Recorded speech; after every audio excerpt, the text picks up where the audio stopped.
This is a little bit chaotic, to be honest with you, outside of the New York Times headquarters. You take a look, this is an NYPD cruiser that has now been graffitied. It says IDF, KKK, Free Gaza. The window has been busted out. There were thousands of protesters who were outside the New York Times building just a few moments ago. They have now started to dissipate because police opened up 41st Street and is letting traffic back through. That has forced so many of these protesters to clear out, but they were filling up the street. Lots of police officers who were stationed on the corner, and in fact, a smoke bomb went off right near those officers just a few moments ago.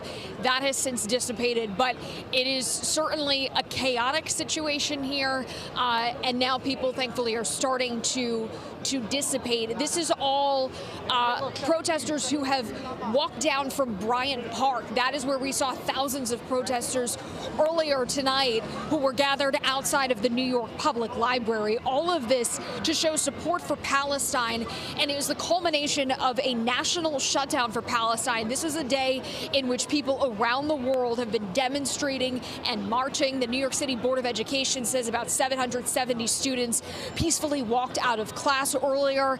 These protesters are calling for a ceasefire and an end of U.S. aid to Israel.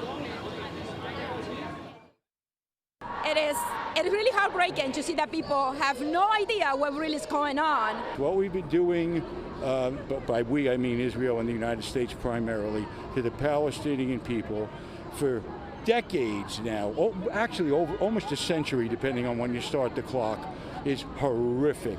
And I'm glad that people are finally paying attention to it. We're getting some sympathetic responses, and there are some people who don't care, and there are others who are antagonistic, including some Jews, which bothers me as a Jew.